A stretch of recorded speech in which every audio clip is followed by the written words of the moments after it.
The CBS Radio Mystery Theater presents... Come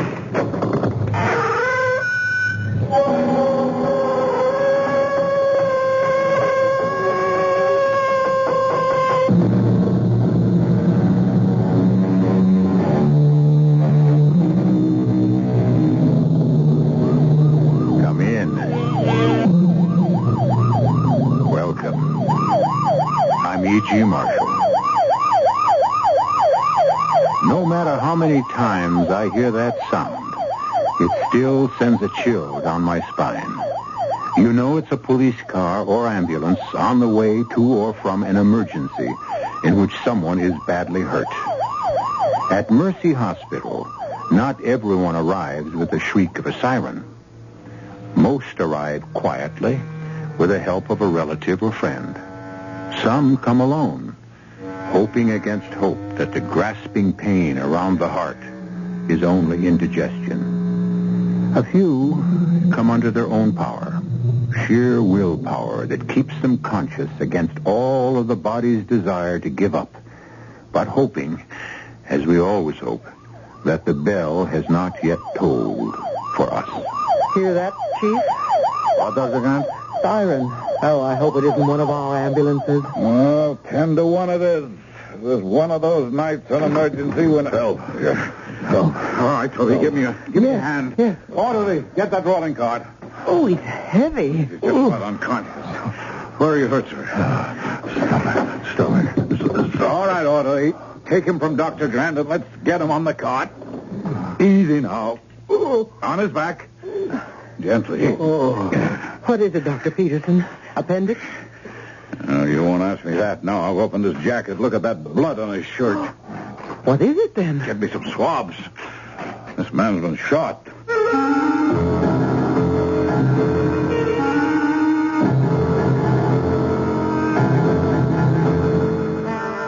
Our mystery drama, The Witness is Death, was written especially for the Mystery Theater by Ian Martin and stars Joan Shea and Ken Harvey.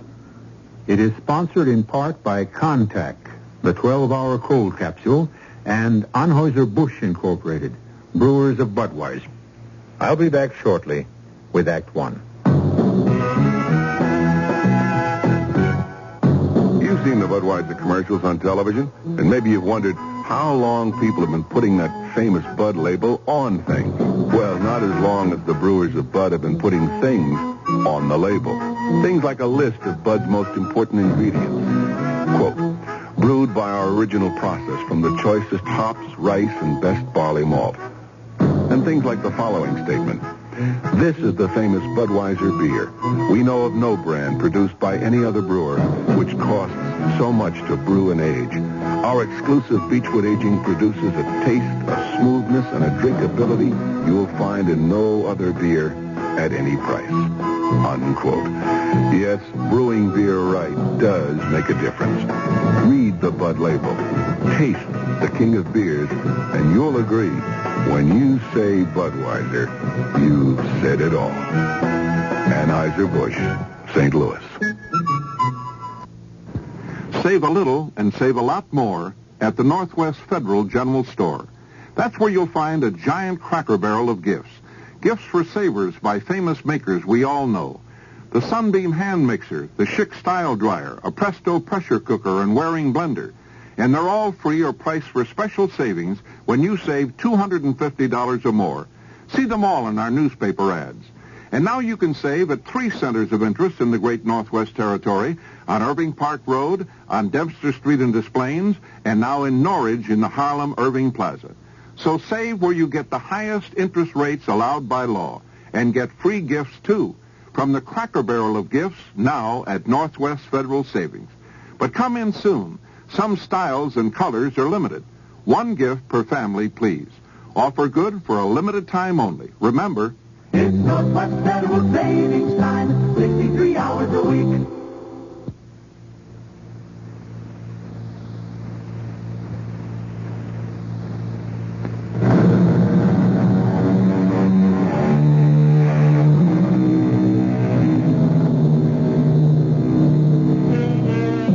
A man has been shot. How? Who is he? By whom was he shot? A jealous husband? A jealous wife? In anger or cold-bloodedly? Sheer accident or with malice aforethought? All these questions must wait as Dr. Brian Peterson works quickly and deftly, knowing this man is on the borderline between life and death, and trying to find out who he is. Can you give us your name, sir? I don't know. You don't know your name? No. Who's shot?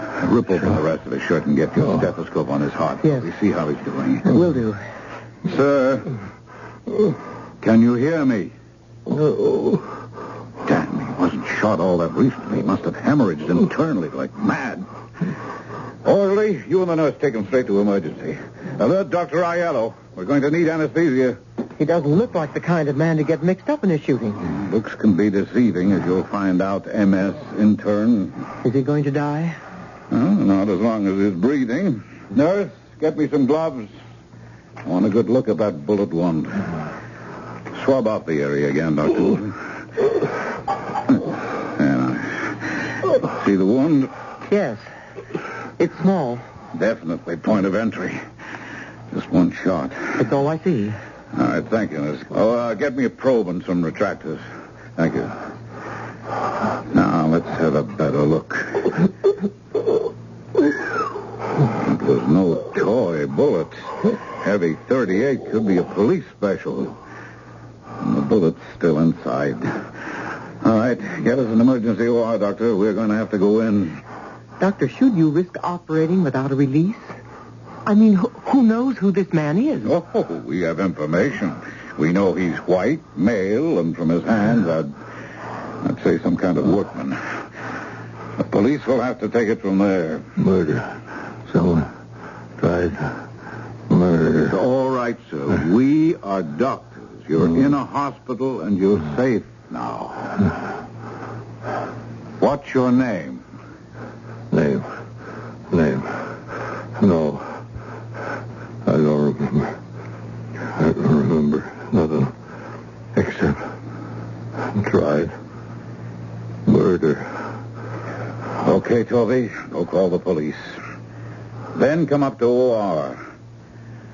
You can scrub and assist me on this one.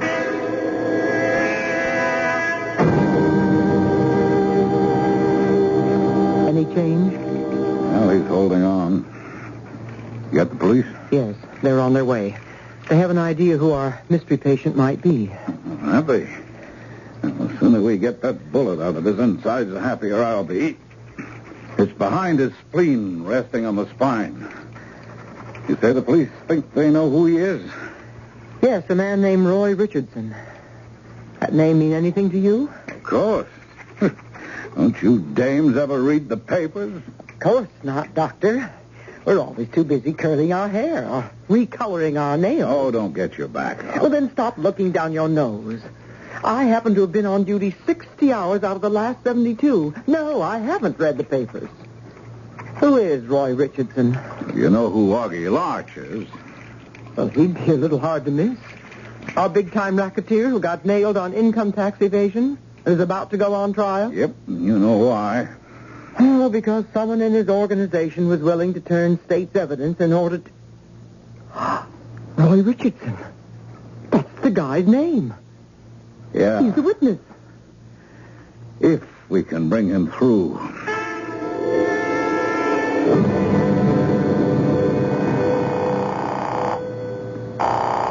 Yeah? Augie?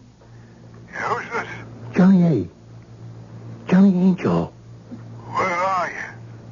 The hospital. You know that. You dropped me after we fought. Okay. I just had to be sure. Your phone's safe? Yeah. It's a public phone right here. When you hold a big yap, just give me the number. I'll call you back on a safe phone.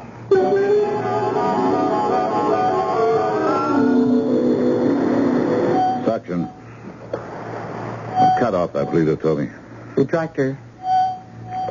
Clamp. Tied off, Dr. Peterson. Yeah, that's a little better. we can see what... Oh, there's the trouble. It's a big slug with lots of velocity. Must have bounced around plenty. Bullet forceps, nurse. There's the baby. Yeah, 38, all right. Soft-nosed. Just hope we don't have too many intestinal perforations.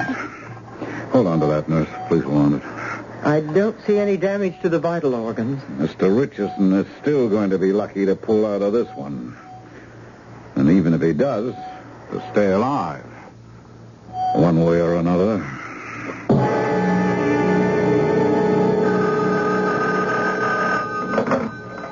Mercy Hospital? It's okay, Augie. It's me. It's Johnny A. Okay. What's the scoop? They're operating on him now. Yeah, did he talk? I don't think so. He barely made it in the door. I saw the lock but couldn't get to him in time. Is he gonna make it?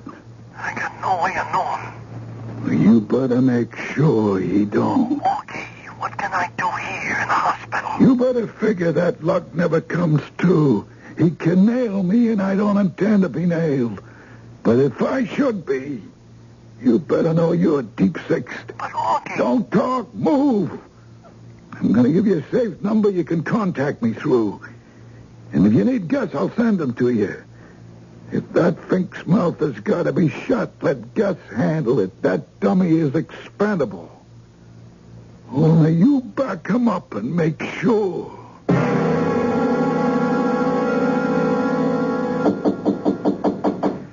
Come in. Dr. Peterson? Oh, yes. Detective Sergeant Sam Marshall. Oh, how are you, Detective? I'm sorry to have kept you waiting, but I just got down from the operating room. How's your patient? Good constitution. He came through a very tough operation very well. He's going to live then? Well, I can't tell you that. The next 24 hours will tell. I understand he was in no condition to talk when he got here. That's right. Or give his name? That's right. Just something about murder. But I had a notion from Dr. Grant, who reported the Bullet, that you had a pretty fair idea who he was. Well, we know that a witness in a trial due to start next week against Augie Larch disappeared last night, or at least somewhere between midnight and 8 this morning.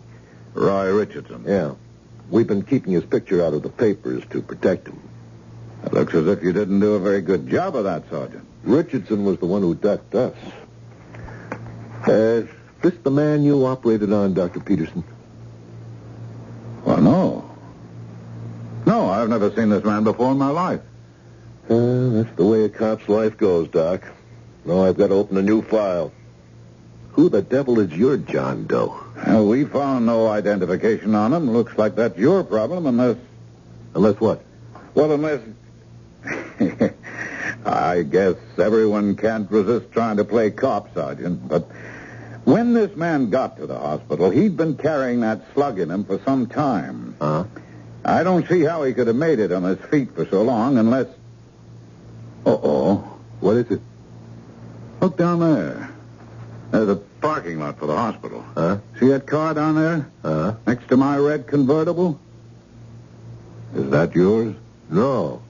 I hope I can do a better job of parking than that. Anyway, isn't that space reserved for doctors? Yes, but it's also right near the emergency entrance. Come on, Sergeant. Maybe we can find out the easy way who Mr. Roy Richardson isn't and just how he's mixed up in this.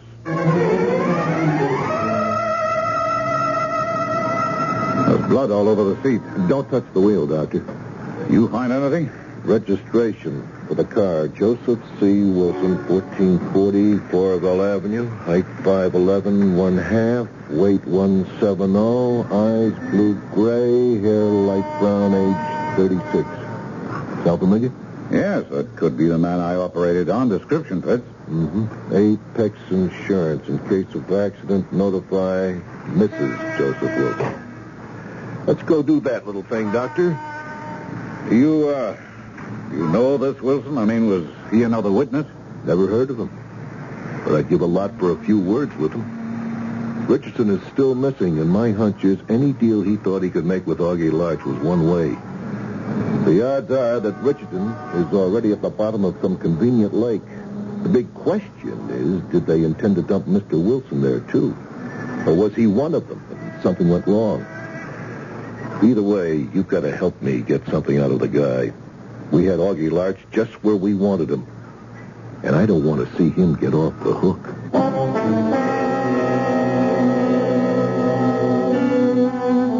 All they that take the sword shall perish by the sword. Is Joe Wilson's fate just retribution, or is he an innocent victim? Is he another unfortunate possessor of information about the illegal operations of a ruthless criminal? Or is he something else entirely? Someone with no contact at all with Augie Larch, and yet who is infinitely more dangerous to him. I'll return shortly with Act 2. Give your hand to a friend. Give your heart to your love. But give your cold to contact. The sooner the better. 6 or 3 or 1. Please don't give me problems. I'm catching a common cold. Sneezing, drips, congestion. For those symptoms, you'd need 6 cold tablets, 2 every 4 hours, or 3 ounces of Cold's liquid, 1 every 4 hours, or just 1 contact. I know, the tiny time pills. Right. Both the others have things for aches and fever, and the liquid, something for coughs, not found in contact. Your cold, your choice. Sneezing, drips, congestion? I'll take the contact. Give your cold to contact. The sooner the better. 6 or 3 or 1. Take contact. Only as directed. The Marine Corps Reserves are looking for a few good men to help keep the peace. We're looking for men who understand that nobody likes to fight, but somebody has to know how. We want men who want to see their children grow up in an age of peace.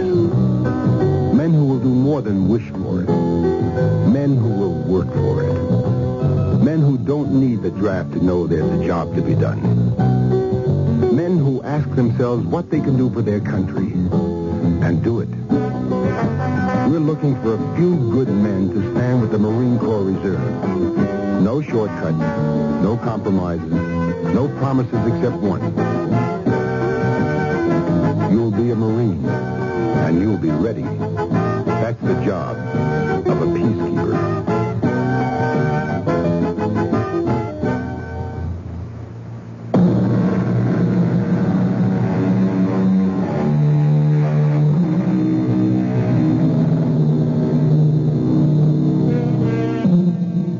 At the hospital, in the intensive care unit, lies the man for whom we seem to have found a name.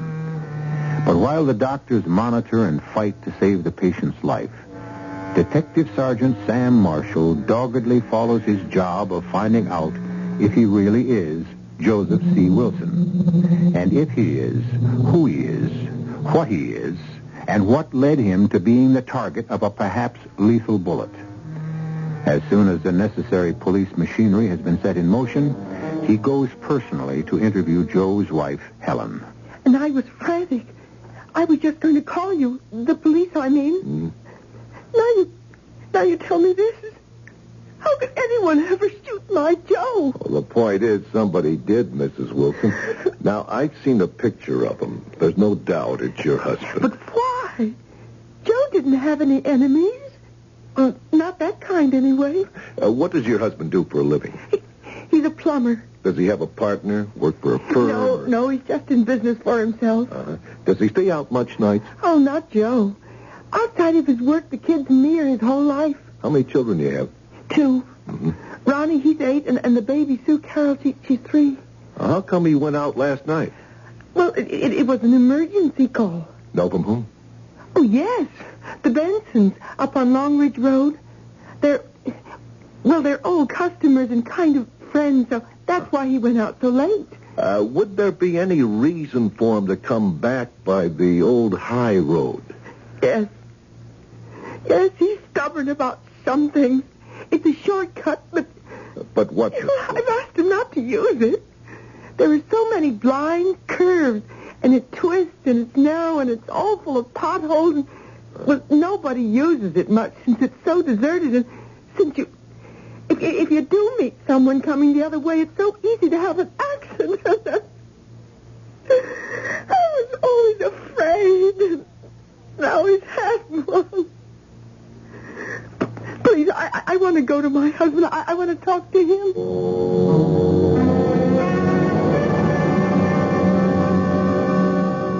Morning, Mr. Wilson. I'm Dr. Peterson. What am I doing, Doc? Thanks to a good, strong constitution, fine. You got any pain? Some. Helen. Does Helen know about me? Yes. What happened? Oh, just that you were shot. That's all any of us knows yet. There is a detective of police down in my office who would like to... No. I want to see my wife first. Yes, she's right outside. Nurse, you can get Mrs. Wilson and bring her in. Doc. Yes? Could I see her alone for a minute? Well, if you promise not to overexcite yourself. I don't want to scare you, but you're a long way from being out of the woods yet. I promise. Joe, darling. Helen, baby. You all right, honey? You know me. I can eat anything, even a lead slug. Well, I'll give you two a moment alone. Come on, nurse. Joe, what happened? They gone. They just stepped outside the door. What are you mixed up in? I'm not mixed up in anything. Why are you so scared? You got shot, didn't you? I want to know why. I can tell you, but I'm not so sure about... Oh, why did I take that shortcut after all the times you asked me not to? Helen, I think I saw a guy murdered. And I don't want to start throwing any weight around, Doctor, but if there's any possibility your patient in there may die, I need a statement and some information from him. I don't know if I can permit that, Sergeant. His wife was allowed to see him this morning. Only for a little while, and only if she didn't allow him to get overexcited. I promised to take it easy. It's just... Well, Roy Richardson is still missing. Without him, we have no case against Augie Larch. Very well, then. But a few minutes. And I'm going to be in there to make sure you don't upset him. Be my guest. Why should I upset him if he's got nothing to hide?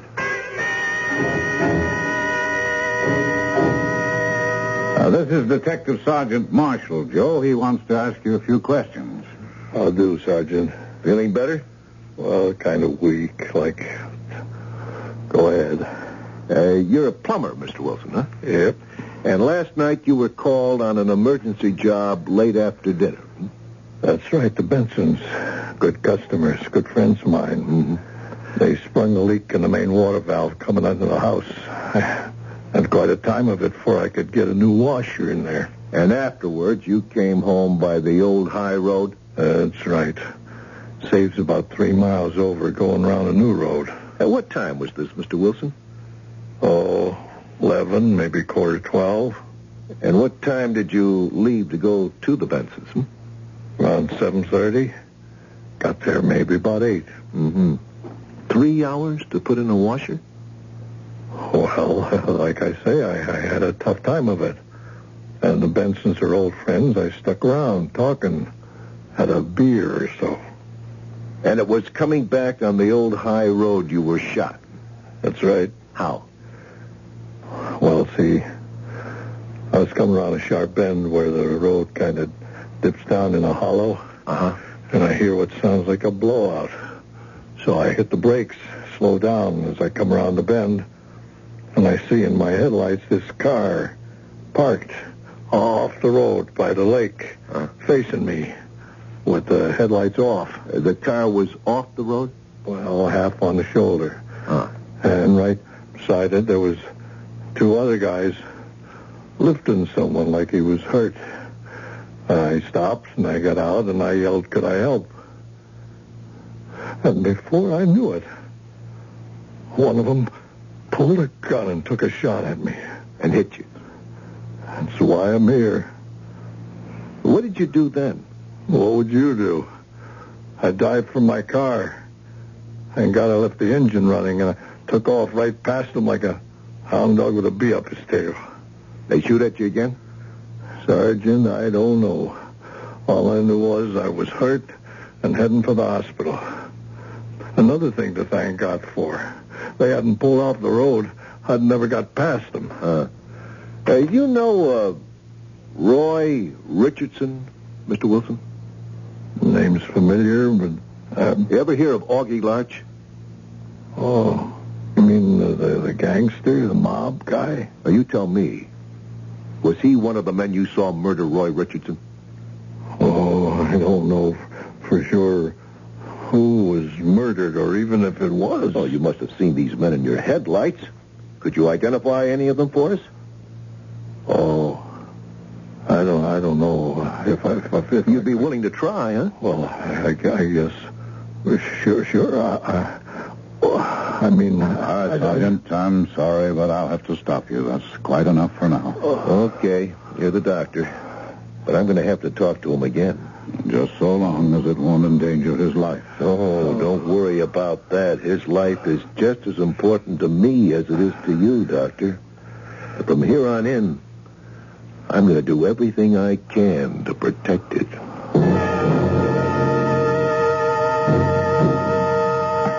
I haven't told the kids about you yet, Joe. Because all day I've been doing a lot of thinking. What kind of thinking, Helen? You got yourself mixed up with some real bad, no-good trash. Don't you think I know that, hon? They left me with a big enough message to remind me. There are messages from the other side, too. You know, there's a policeman on guard outside your door. Why? Joe, darling, those men.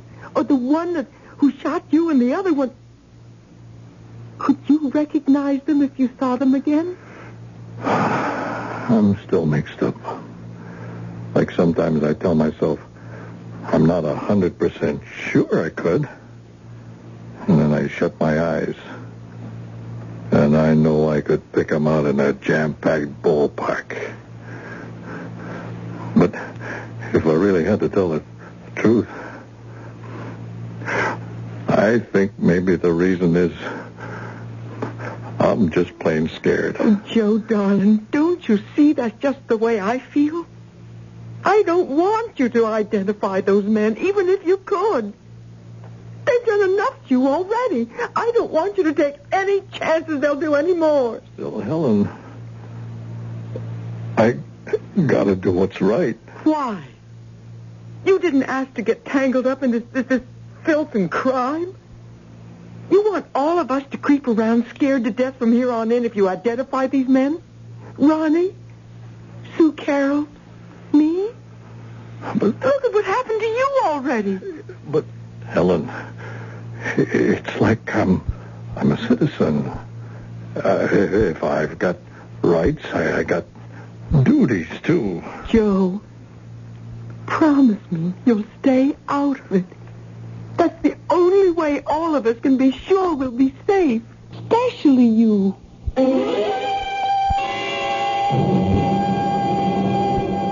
You're sure, Sergeant Marshall? Positive identification, Doctor.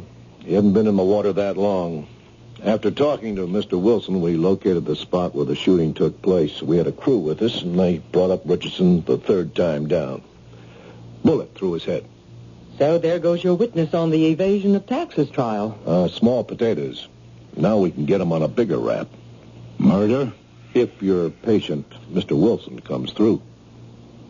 Can I see him now?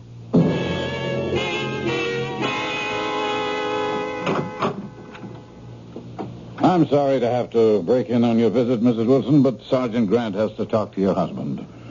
More questions, and not so much this time. I had a copy of the transcript you made to me this morning typed up. I'd like to get it signed. I'm not going to look at your pictures. Why not? for the same reason I won't sign this statement.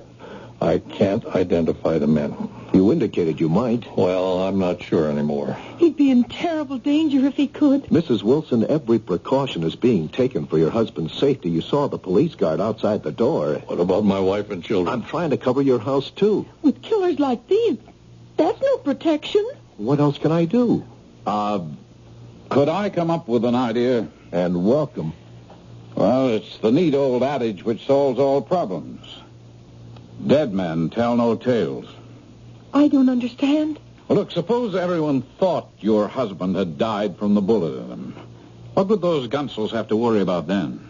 You release that story to the press, I'll substantiate it.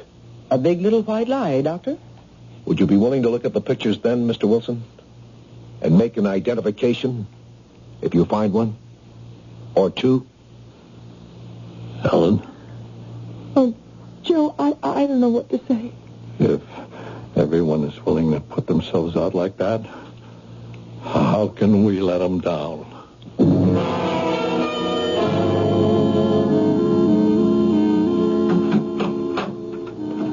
Morning, Joe.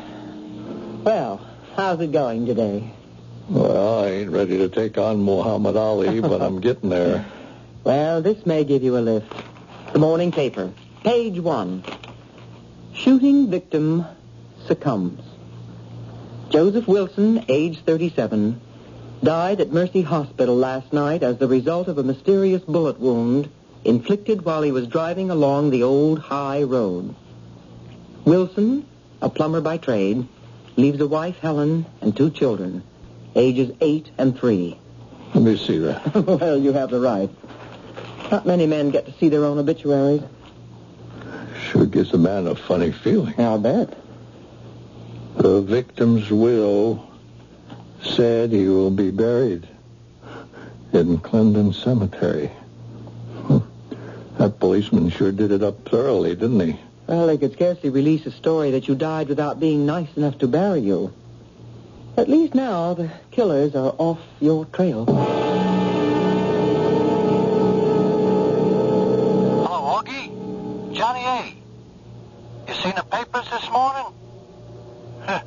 Good news, nothing. Forget it. I'm telling you, the guy ain't dead. About a half hour ago, I seen his wife sneak into the hospital. And just to make sure, I took a chance and went by his room at the hospital just a minute ago. There's still a cop outside the door. You don't need fuzz to guard a dead man.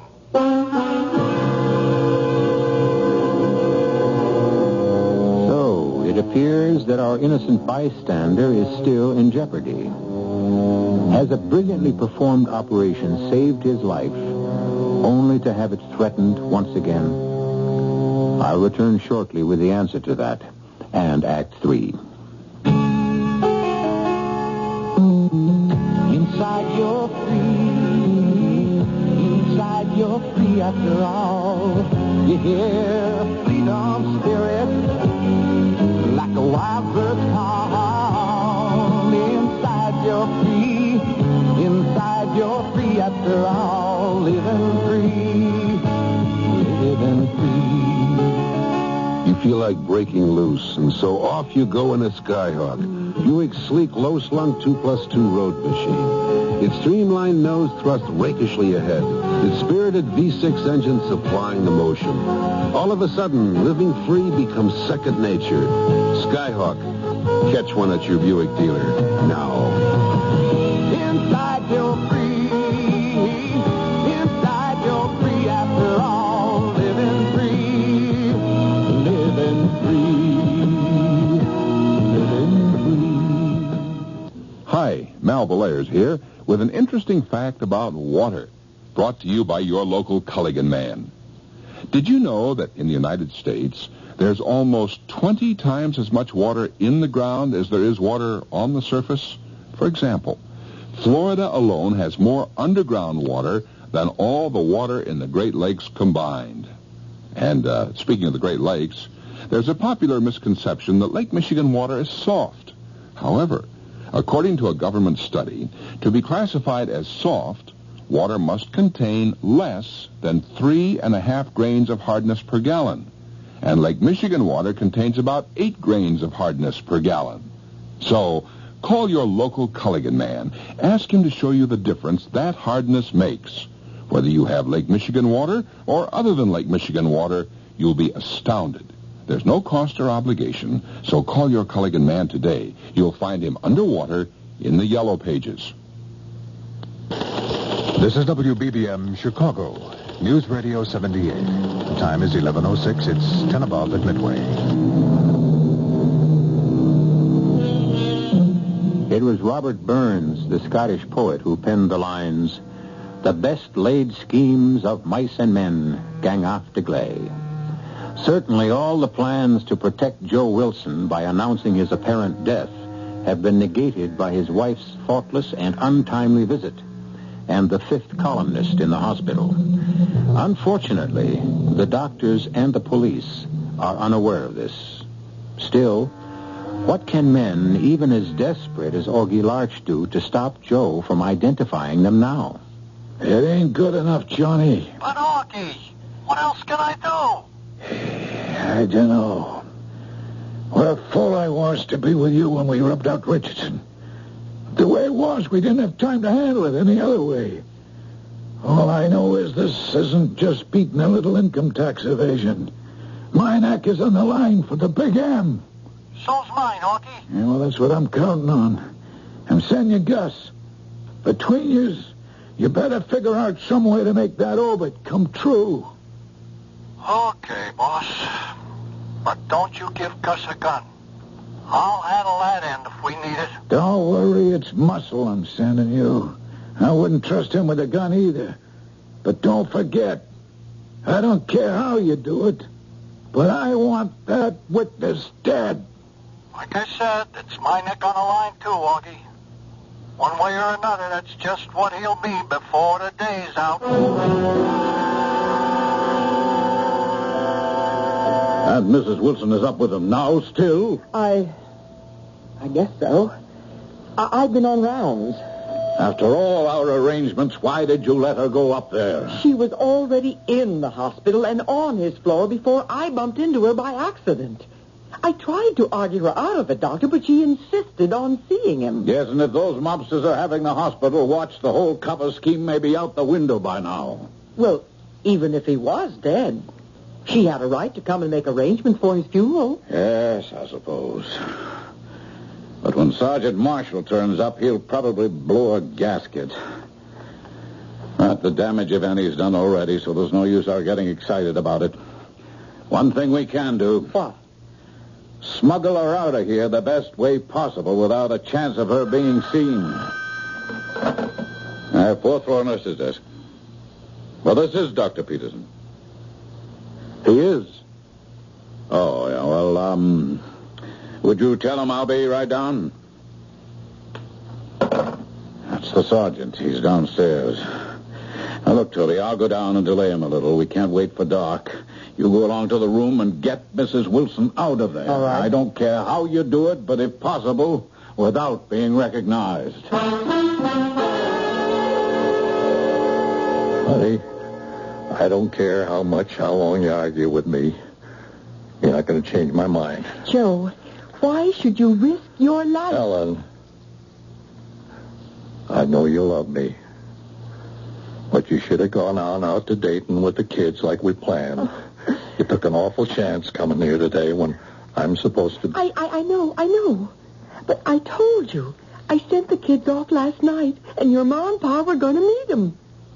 I couldn't go, Joe. I laid awake all night worrying about the chance you're taking. And I had to come to ask you not to take it. Baby, I'm a citizen. It's my duty. I'm sorry to break in on you, but Sergeant Marshall is downstairs and on the way up. Mrs. Wilson, I think you'd better get out of here. Helen, you listen to the doctor and me. You go. You let me do what I have to. Joe. If I'm going to live, I have to live with myself. And there's only one way I guess I can do that.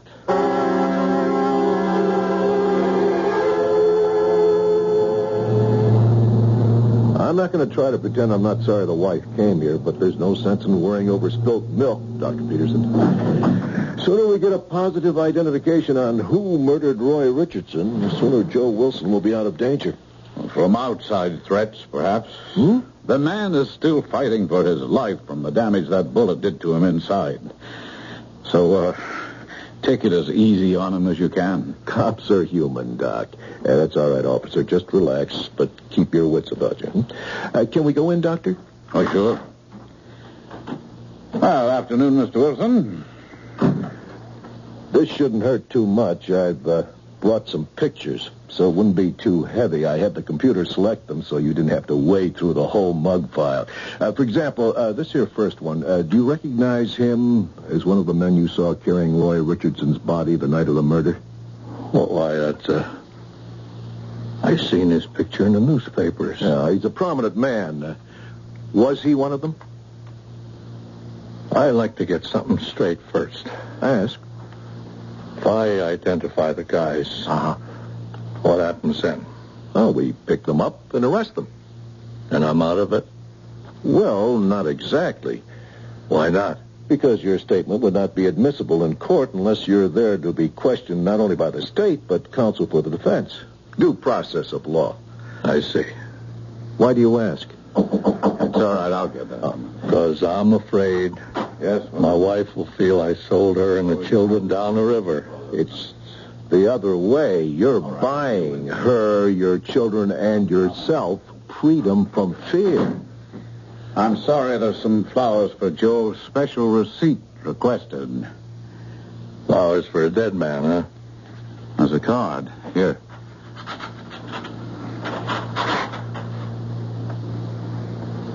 You read it, Sergeant.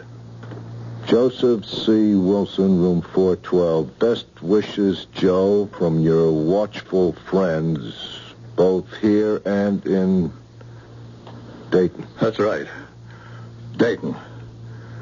Where I sent my kids to be safe. Oh, forget about this. Your wife shouldn't have come to see you this morning, but you'll be protected. Yeah, we're going to be protected, Sergeant Marshall. You get your little pen and pencil out. I'm going to give you my final statement. Now, wait a minute. Not even a second. You start writing. It was too dark on the old high road for me to see a thing. I don't know what happened. I couldn't identify anyone in a million years. Just count me out as a witness.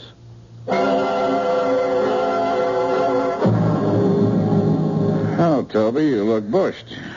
Tired enough to step out of channels and say to the chief of staff, so do you. Well, it's an occupational hazard. Can't you take a break? No, sir. I have emergency clinic from 8 to 12. How about you? 24 hours a day for me. Cheer up. The further you go, the worse it gets. Well, happy clinic. Oh, it shouldn't be too bad. It's a Tuesday. Tuesdays always seem to be slow for some reason. Well, then, let's hope it runs true to form. Okay, Gus. Let's try to forget your belly and concentrate on what you need clinic service for, huh? Oh, yeah, sure. I got a bum ache. Yeah. Concentrate on your ankle. Yeah. It's sprained. It hurts like hell. Maybe it's even broken. Okay? Yeah. Now, it's dark enough. Let's go. Next? Hi, Doc. Not so busy tonight, huh? Which makes doctors thankful for small mercies. Oh, I guess you are black. What's the matter with your friend? Well, we was visiting a friend here in the hospital. Yeah. And on the way out, I turned my ankle on a step coming down from the front door. Oh, the pain. On the steps down, leaving the hospital? Well, let's have a look. Which ankle? The right, Doctor. Yeah. Well, I don't see any evidence of... Well, now we're all alone. Can you see this, Doctor? A gun? That's right. Well, you must be paranoid. One shot in this whole hospital. Wouldn't hear a thing. New silencer, see? Close the door, Gus. Right. What is it you want? Get us in to see Joe Wilson. And get us out with him. You ought to be able to figure a way. but real quick. Do you really think you can parade me through the hospital at the point of a gun? Even a silenced one? No parade, Doc. Nobody's going to pay us any attention. You're already dressed the part. Gus on a rolling cart like this here. You get me a set of whites like an orderly. We're taking poor Gus and his badly sprained ankle to X-ray or wherever. Now let's stop stalling and get moving. Okay, Gus, you just lie down. Yeah. Now, Doc, you on the front end of the cart, and me pushing on the back. Only stay on the side, real close. Feel the gun. What are you going to do with Mr. Wilson when you get there? Get rid of him. But I promise you, he hasn't identified anyone to the police. He ain't gonna have the chance. And what about me? You're not so hot at guessing, are you, Doc?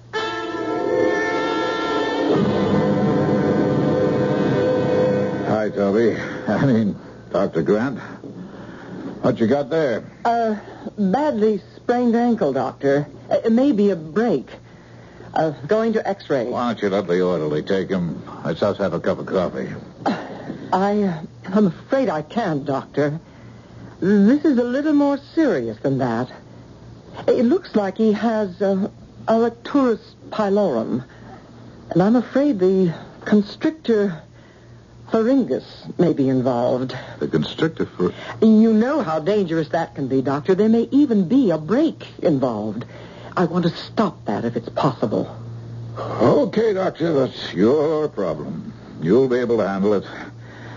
I'll just go hit the hay for the night. You do that, Doctor.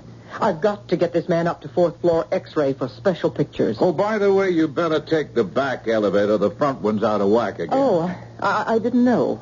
Oh, didn't the orderly tell you? Well, he's a new man, Doctor. We'll handle it. Okay, it's your problem. I'm going home and forget the hospital exists. Nice going, Miss Doc. You handle that real sensible. Now, how far to the other elevator? Oh, not far. Just a few zigs and zags. It's in the old building. But what do you expect to do when you get there? Just substitute our stretcher passenger for Joe Wilson. Gus has an orderly suit he can change to. Then we just wheel our patient back down and out of your life. Out of mine? It's like any professional job. You can't leave any loose ends. This the elevator? Yes. I guess this is it.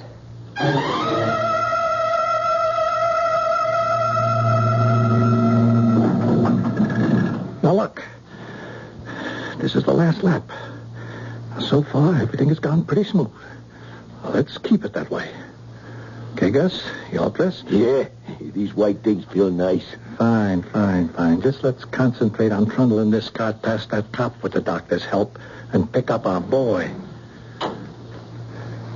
Now, when we get to the cop... You already got to him, Johnny Angel. That's a police positive in your back. Just don't move. Or you, Gus. I got 3 guys covering you. Step aside, Dr. Grant. Don't try it. Oh, damn. You shot me. I warned you. Okay. Oh, I guess you got me all the way.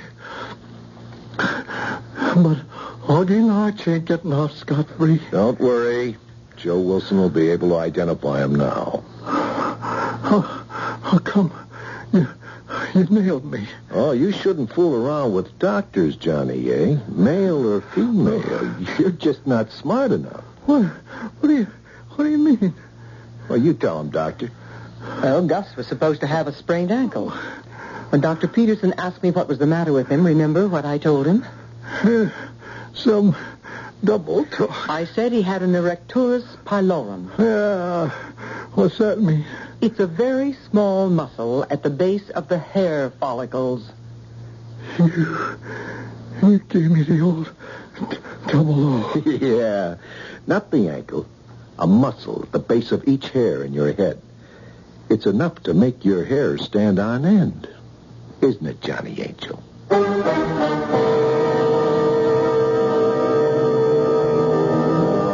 With the help of Joe Wilson's identification, Augie Larch and Johnny Angel were charged with criminal homicide and held without bail. Later, both were convicted and sentenced to maximum terms. Joe recovered successfully, and he and Helen subsequently had 2 more children. It's really another story with a happy ending, more or less, except for one thing. In the state where our story took place, murder in the first degree is, once again, the death penalty. I'll be back shortly. Some people think we play ping pong all day. They're wrong. The USO isn't all fun and games. Today, the USO has millions of problems like this one in Germany. My family's going crazy living in a tiny apartment. Where can we live? Today's USO has millions of problems like this one in Asia. I'm hooked on drugs. Where can I get help? Or this problem in Athens. Our marriage is breaking up. Can you help us? Today's USO has little time for ping pong. We've got serious work to do. We've got lots of new problems here and overseas. The problems are big. How big? Well, if someone asks you, who needs the USO? Tell them, we do! We do! Over 5 million American military personnel and their families need today's USO. And because we get no government funds, we need all your support. Please give to USO through the United Way or local USO campaign.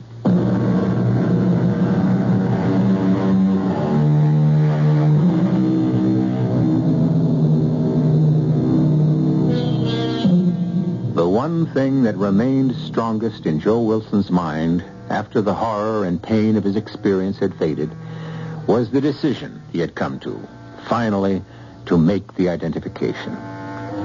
For whatever satisfaction the criminal's attempt to stop him may have given them on the way to the grave, for the rest of his life, Joe had a far better one. He could face himself every morning in the mirror and be sure, more than most of us, that he was a man, and a good one. Our cast included Joan Shea, Ken Harvey, Sam Gray, and Ian Martin. The entire production was under the direction of Himan Brown. And now, a preview of our next tale. How did this happen? I mean, to your leg. Well, he was chopping wood. His foot slipped and the axe caught him right at the ankle. It didn't seem like such a deep cut. He's had worse. So we bound it up and he went about his business for a couple of days and then the swelling started and then the fever set in. Oh, feel his forehead. He's burning up. Where's the axe? The axe? The axe, the thing that caused the whole mess. Where is it? Well, right there by the door. Well, what are you going to do, Mr. Mather? You won't cut my leg off, will you? Oh, of course I'm not going to cut off your leg. I'm going to punish this axe. I'm going to make it suffer. I'm going to torture it. I'm going to make it endure such pain. But how? How are you going to do that, Mr. Mather? I'm going to crucify it. Radio Mystery Theater was sponsored in part by Buick Motor Division. This is E.G. Marshall inviting you to return to our Mystery Theater for another adventure in the macabre. Until next time, pleasant dreams.